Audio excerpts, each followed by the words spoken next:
Welcome students. अब यहाँ पर हमारा जो चैप्टर है, शुरुआत में मैंने बताया है ऑर्गेनिज्म एंड पॉपुलेशन।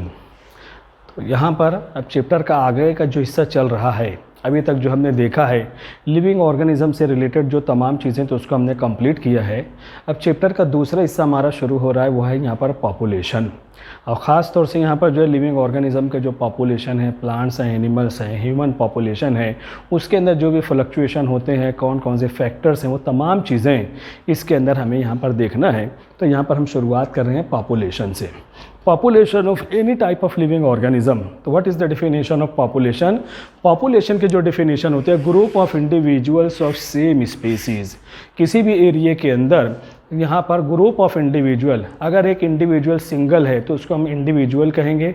अब वही सेम स्पेसीज़ के इंडिविजुअल का अगर एक ग्रुप तैयार हो जाता है तो उसी को पॉपुलेशन कहेंगे। बहुत सारे ग्रुप, अलग अलग लिविंग ऑर्गेनिज्म के ग्रुप अगर हैं तो उसको फिर कम्युनिटी कहा जाएगा। तो इस तरीके से यहाँ पर ये चेंजेस जो है दुनिया में पाए जाते हैं। तो group of individuals of same species, एक ही टाइप के लिविंग ऑर्गेनिज्म का अगर ग्रुप है एक पर्टिकुलर जगह के ऊपर, तो उसको कहा जाएगा यहाँ पर जो है पॉपुलेशन, उसको कहा जाएगा। फॉरेस्ट एरियाज के अंदर ग्रुप ऑफ प्लांट्स रहेंगे, वो प्लांट का पॉपुलेशन है। Group of wild animal, group of tiger है, उनका पॉपुलेशन रहेगा। किसी एरिया के अंदर हम देखते हैं group of individuals of human है वहाँ पर, तो ह्यूमन पॉपुलेशन उसको कहा जाएगा। तो group of individuals of same species in a particular place, that is called as population. इसको जो जनरली पॉपुलेशन कहा जाएगा। अब अगला पॉइंट हमारा बायोलॉजी से रिलेटेड अगर हम यहाँ पर देखते हैं, पॉपुलेशन की जो स्टडी की जाती है उसी से रिलेटेड यहाँ पर बायोलॉजी की एक ब्रांच है, उसको कहा जाता है पॉपुलेशन इकोलॉजी। कोई नई चीज़ नहीं है। पॉपुलेशन इकोलॉजी दो चीज़ों का कॉम्बिनेशन है, इकोलॉजी प्लस पॉपुलेशन। तो इसका मतलब रहेगा, इसको कहा जाएगा population ecology, group of individuals of same species and there surrounding condition. उनके जो अतराफ के, उनके जो सराउंडिंग कंडीशन रहेगी उसको कहा जाता है इकोलॉजी। चैप्टर के शुरुआत में मैंने बताया है, ecology study of the surrounding condition या interaction between living and non living things, या interaction between living organism with their surrounding condition, with their environment. तो यहाँ पर group of individuals living in a particular area in their with suitable environmental और with their environment, with their surrounding condition, उनके अतराफ का जो माहौल है उस माहौल के अंदर जो भी पॉपुलेशन है, जो भी लिविंग ऑर्गेनिज्म यहाँ पर पाए जाते हैं, such type of condition that must be called as population ecology, उसको जो है यहाँ पर कहा जाता है। तो पॉपुलेशन, जो भी लिविंग ऑर्गेनिज्म एक पर्टिकुलर एरिया के अंदर है, उसके अतराफ में उसकी सराउंडिंग कंडीशन, उसका जो क्लाइमेटिक कंडीशन है, फेवरेबल है, नॉन फेवरेबल है, ये तमाम जो स्टडी होती है, that type of study that must be called as population ecology. उसके बाद यहाँ पर हम देखते हैं पॉपुलेशन एट्रीब्यूट।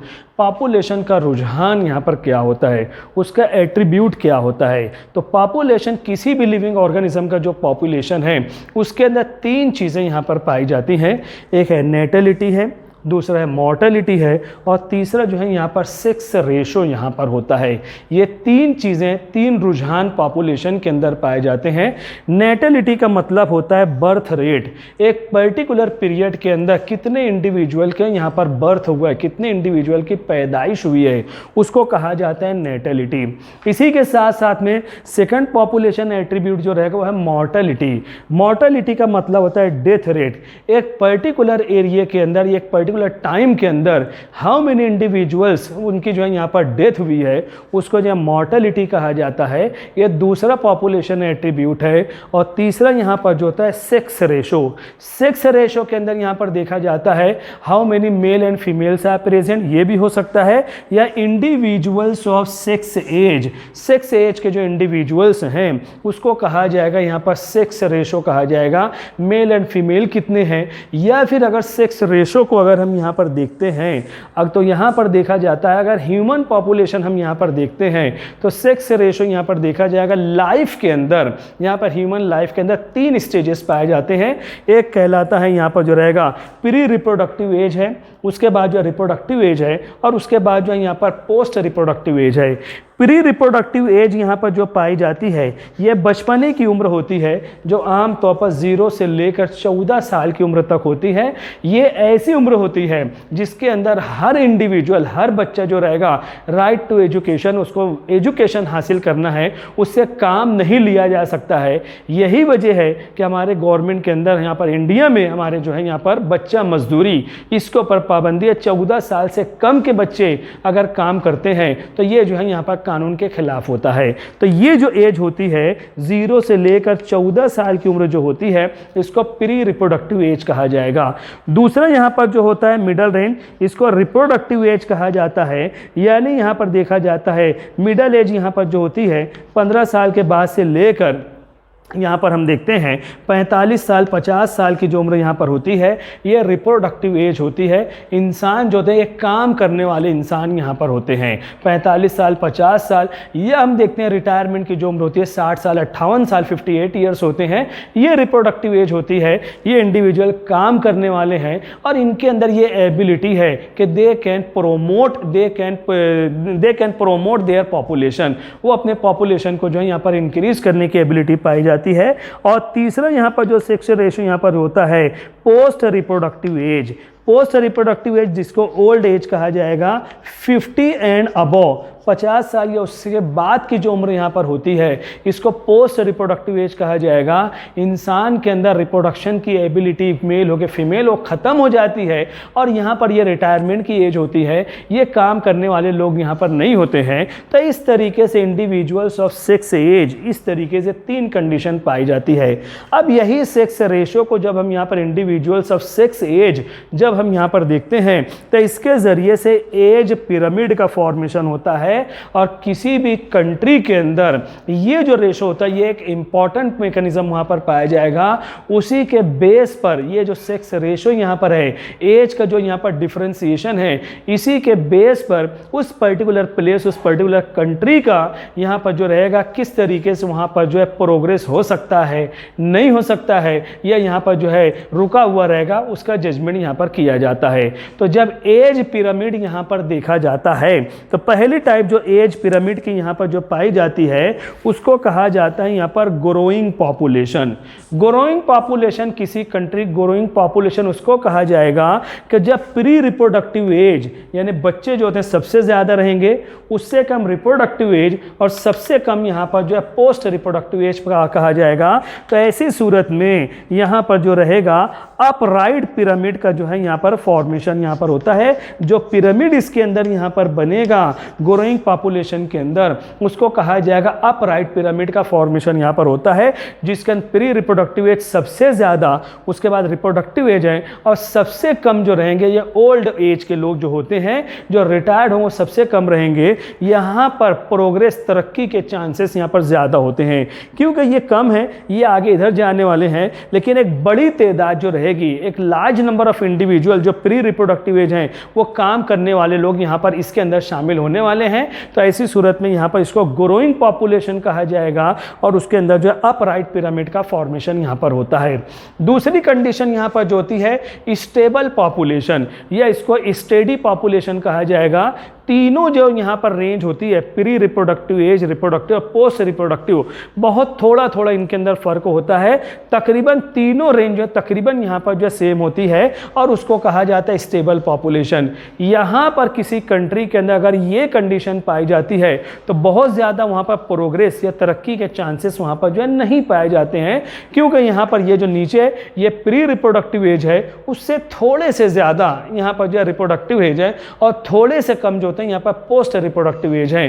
तो यहाँ पर देखा जाएगा कि यहाँ पर स्लाइड डिफरेंसेस यहाँ पर पाए जाते हैं। जितने यहाँ पर आने वाले हैं उतने इधर पोस्ट के अंदर जाने वाले हैं। काम करने वाले जो हैं आगे उतनी तादाद में आने वाले हैं, उतनी तादाद में लोग रिटायर हो जाने वाले हैं। तो इस तरीके से यहाँ पर बहुत ज़्यादा जो है ये जो है प्रोग्रेस के चांसेस यहाँ पर जो है नहीं पाए जाते हैं। और तीसरी कंडीशन यहाँ पर जो होती है डिक्लाइनिंग पॉपुलेशन है। डिक्लाइनिंग पॉपुलेशन के अंदर यहाँ पर जो पिरामिड हमारे सामने बना है वो पिरामिड यहाँ पर जो है इन्वर्टेड पिरामिड कहलाता है, जिसके अंदर डिक्लाइनिंग पॉपुलेशन के अंदर बच्चों की तादाद यहाँ पर सबसे कम होती है। प्री रिप्रोडक्टिव एज सबसे कम है, उससे ज़्यादा रिप्रोडक्टिव एज हैं और सबसे ज़्यादा रिटायर्ड लोग यहाँ पर पोस्ट रिप्रोडक्टिव एज हैं। यहाँ पर अब प्रोग्रेस के चांसेस नहीं हैं, क्योंकि यहाँ पर जो कमिंग जनरेशन है, वो जो यहाँ पर काम करने वाले लोग आने वाले हैं, उनका नंबर सबसे कम है और रिटायर्ड होने वाले यहाँ पर जो ज़्यादा हैं। तो यहाँ पर इसको डिक्लाइनिंग पॉपुलेशन कहा जाएगा, यानी नेचर के साथ में यहाँ पर जो है कॉम्प्रोमाइज़ नहीं हो सका है। अब यहाँ पर जो है पूरा निज़ाम यहाँ पर दरहम बरहम रहेगा, प्रोग्रेस के चांसेस भी यहाँ पर नहीं पाए जाते हैं। चाइना के अंदर ऐसा फील किया जा रहा है कि यही कंडीशन है, जैसे हमारे यहाँ पर रूल है हम दो हमारे दो, चाइना के अंदर हम दो हमारे एक, क्योंकि सबसे ज़्यादा पॉपुलेशन चाइना की यहाँ पर पाई जाती है। तो वहाँ पर क्या हम दो हमारे एक, तो यहाँ पर दो लोग हैं, एक इंडिविजुअल है, ये तो रिटायर हो जाएंगे, दो लोग रिटायर हो रहे हैं, लेकिन इंडिविजुअल एक ही यहाँ पर आने वाला है। तो अब यहाँ पर काम करने वाले लोग खत्म हो रहे हैं और रिटायर्ड लोग जो यहाँ पर बढ़ते चले जा रहे हैं। तो ऐसी सूरत में वहाँ पर जो रहेगा प्रोग्रेस के चांसेस यहाँ पर जो कम पाए जाते हैं। तो ध्यान रखने वाली बात आपको क्या है, एज पिरामिड के अंदर ग्रोइंग पॉपुलेशन रहेगा तो यहाँ पर अपराइट पिरामिड बनेगा, डिक्लाइनिंग पॉपुलेशन अगर है तो यहाँ पर इन्वर्टेड पिरामिड बनेगा, और यहाँ पर स्टेबल पॉपुलेशन है तो यहाँ पर पिरामिड जो रहेगा वो तकरीबन तीनों चीज़ें यहाँ पर जो है सेम पाई जाएगी, तीनों एज यहाँ पर जो है सेम कंडीशन में उसके अंदर जो है यहाँ पर मौजूद होते हैं। तो ये हो जाता है हमारा जो है एज पिरामिड। अब उसके बाद यहाँ पर हम देखते हैं पॉपुलेशन साइज, या इसको पॉपुलेशन डेंसिटी भी कहा जाएगा। पॉपुलेशन साइज किसी भी जगह की हमेशा एक जैसी नहीं रहेगी, that may increase that may be decreasing. यहाँ पर बढ़ भी सकती है, फ्लक्चुएट होती है, डिक्रीज भी हो सकती है। और यहाँ पर एग्जांपल बताई गई है, one of the unicellular algae chlamydomonas, unicellular organism है, इसके पॉपुलेशन साइज बढ़ती है। और ये फील किया गया है जितने भी स्मॉलर एनिमल हैं उनकी पॉपुलेशन फास्ट बढ़ती है, और जितने भी लार्जर एनिमल होते हैं उनके अंदर रिप्रोडक्टिव रेट यहाँ पर कम होता है, तो उनकी पॉपुलेशन साइज जो यहाँ पर कम होती है। टाइगर की पॉपुलेशन पूरे वर्ल्ड के अंदर देखा जाए कम रहेगा, हम उसको गिन सकते हैं कितने टाइगर वर्ल्ड के अंदर यहाँ पर प्रेजेंट हैं। और क्लेमेडोमोनास जो यूनिसेलुलर अलगी है कितने रहेंगे हम उसका जो है जजमेंट भी यहाँ पर नहीं कर सकते हैं। तो ये पॉपुलेशन साइज जो है दैट में बी इंक्रीजिंग दैट में बी डिक्रीजिंग। तो यहाँ पर इस तरीके से अगर किसी भी लिविंग ऑर्गेनिज्म के अंदर रिप्रोडक्टिव रेट फास्ट है तो पॉपुलेशन साइज बढ़ेगी, और अगर किसी इंडिविजुअल के अंदर रिप्रोडक्टिव रेट जो यहाँ पर स्लो होता है, रिप्रोडक्शन का प्रोसेस स्लो है, तो ऐसी सूरत में वहाँ पर जो है पॉपुलेशन की साइज जो यहाँ पर डिक्रीज होती है। फिर उसके बाद यहाँ पर हम देखते हैं पॉपुलेशन के अंदर जो ग्रोथ और डेवलपमेंट होता है, ग्रोथ का होना, पॉपुलेशन का बढ़ना, ग्रोथ का ना होना यानी पॉपुलेशन कम होना। तो there are certain factors which affect on the population growth. वो फैक्टर्स क्या हैं? फूड अवेलेबल, दुनिया में जो भी लिविंग ऑर्गेनिज्म है, जो भी पॉपुलेशन है, अगर उनके लिए उनका बेसिक रिक्वायरमेंट क्या है? Food, shelter and clothing. ये इंसान की या किसी भी इंडिविजुअल, जैसे हम देखते हैं ह्यूमन की, ये 3 बेसिक नीड हैं, और सबसे एक नंबर पर जो यहाँ पर हमारी बेसिक नीड है वो फूड का मामला है। अगर यहाँ पर पॉपुलेशन के लिए अगर फूड, तमाम बेसिक रिक्वायरमेंट यहाँ पर इजीली अवेलेबल हैं, तो जाहिर सी बात है पॉपुलेशन ग्रोथ जो यहाँ पर हाई रहेगी, पॉपुलेशन बढ़ती रहेगी। क्योंकि अगर यहाँ पर लिविंग ऑर्गेनिज्म की बेसिक नीड पूरी हो रही है, फूड का कोई प्रॉब्लम नहीं है, according to the demand of the population, all the requirements, all the necessities are freely available, as a result of that population of the individual that are increasing surely. वो population जो है यहाँ पर जो है बढ़ने वाली है। इस तरीके की कंडीशन यहाँ पर पाई जाती है। इसके अलावा जो यहाँ पर प्रेडेशन, कुछ ऐसे एनिमल, कुछ ऐसे इंडिविजुअल होते हैं which prey to the other living organism to check the population. तो यहाँ पर यह देखा जाता है जो प्रेडेटर होते हैं, प्रे को अपने फूड मटेरियल के तौर पर यूज़ करते हैं, तो प्रेडेटर का रिक्वायरमेंट पूरा हो रहा है, उसकी पॉपुलेशन यहाँ पर बढ़ेगी प्रेडेटर, और जो प्रे है, जो वीक है, जो कमज़ोर है, उसकी पॉपुलेशन यहाँ पर जो है कम होते चली जाती है। तो यहाँ पर to check the population size, to check the population growth, predation, that is also one of the mechanism which are showing interaction between individual, दो इंडिविजुअल के दरमियान यहाँ पर ये इंटरेक्शन को जाहिर करता है। तीसरा फैक्टर यहाँ पर जो मौजूद है वो क्लाइमेटिक कंडीशन। बिल्कुल आसान है, बिल्कुल ईजी है। अगर सूटेबल क्लाइमेटिक कंडीशन है, फेवरेबल क्लाइमेटिक कंडीशन है, तो पॉपुलेशन का ग्रोथ यहाँ पर फास्ट होता रहेगा। लिविंग ऑर्गेनिज्म के लिए फेवरेबल सूटेबल क्लाइमेटिक कंडीशन है तो यहाँ पर ग्रोथ और डेवलपमेंट फास्ट होता रहेगा। और अगर अनफेवरेबल क्लाइमेटिक कंडीशन है, यहाँ पर जो है स्ट्रेसफुल कंडीशन है, तो यहाँ पर वो climatic condition that become unfavourable to some of the living organism, और ऐसी सूरत में वो पर्टिकुलर इंडिविजुअल उनका पॉपुलेशन कम होता जाएगा और जिनके लिए फेवरेबल रहेगी उनका पॉपुलेशन यहाँ पर जो है इंक्रीज होता रहेगा। उसके बाद जो यहाँ पर नेटेलिटी के ताल्लुक से मैंने कहा है बर्थ रेट। अगर यहाँ पर नेटेलिटी फास्ट है पॉपुलेशन बढ़ेगा। उसके बाद मोर्टेलिटी है, अगर डेथ रेट यहाँ पर ज़्यादा है तो पॉपुलेशन ग्रोथ कम होगी। दुनिया पैदा होने वाले बर्थ रेट अगर ज़्यादा है, नंबर ऑफ इंडिविजुअल बढ़ते जा रहे हैं, तो यहाँ पर पॉपुलेशन ग्रोथ बढ़ेगी। और अगर यहाँ पर डेथ रेट ज़्यादा है, कोई वबा फैल गई है, कोई इन्फेक्शन फैल गया है, बहुत सारे इंडिविजुअल खत्म होते चले जा रहे हैं, डेथ रेट अगर हाई हो गया है, तो पॉपुलेशन ग्रोथ जो यहाँ पर मिनिमाइज हो जाती है। इस तरीके से देखा गया है।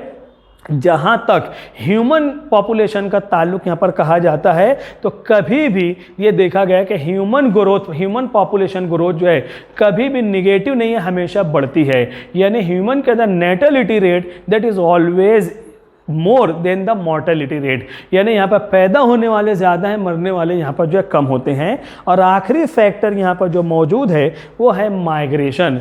अगर किसी भी जगह पर यहाँ पर आपको बताया गया है ट्रांसफ़र या shifting of the individual from stressful condition to the hospitable condition, unfavourable condition से फेवरेबल कंडीशन की तरफ अगर इंडिविजुअल शिफ्ट हो रहे हैं, तो ये जो शिफ्टिंग मैकेनिज्म होता है इसको कहा जाता है माइग्रेशन। तो माइग्रेशन भी यहाँ पर पॉपुलेशन ग्रोथ के ऊपर अफेक्ट होता है। माइग्रेशन की दो टाइप होती है।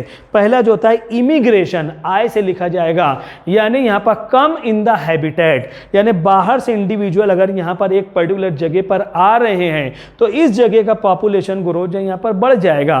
तो immigration that are responsible to increase the population growth. इसी तरीके से अगर यहाँ पर एक पर्टिकुलर जगह के ऊपर तमाम बेसिक रिक्वायरमेंट यहाँ पर है तो दूसरी तरफ से लोग यहाँ पर आते जाएंगे, तो ये पर्टिकुलर एरिया जो रहेगा, जो इमिग्रेशन बाहर से लोग यहाँ पर आए हैं, कम इन द हैबिटेट अगर है, तो यहाँ पर इस जगह का पॉपुलेशन ग्रोथ यहाँ पर जो है बढ़ जाएगा।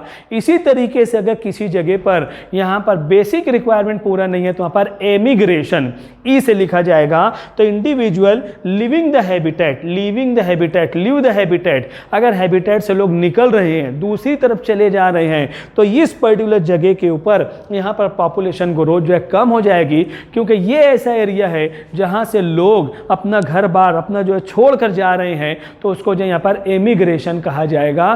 तो ये भी पॉपुलेशन ग्रोथ के ऊपर जो है यहाँ पर जो है दैट प्ले इंपॉर्टेंट रोल। अगर बाहर से लोग आ रहे हैं, कम इन द हैबिटेट है, तो यहाँ पर पॉपुलेशन ग्रोथ बढ़ेगी, पॉपुलेशन ऑफ इंडिविजुअल बढ़ेगा। और अगर इस जगह से लोग जा रहे हैं लिविंग द हैबिटेट, तो यहाँ पर उसको जो एमिग्रेशन कहा जाएगा और यहाँ पर पॉपुलेशन ग्रोथ जो यहाँ पर कम पाई जाएगी। इस तरीके से ये इतने कुछ जनरल टॉपिक्स थे जो पॉपुलेशन से रिलेटेड है। स्क्रीनशॉट ले लो। Thank you very much.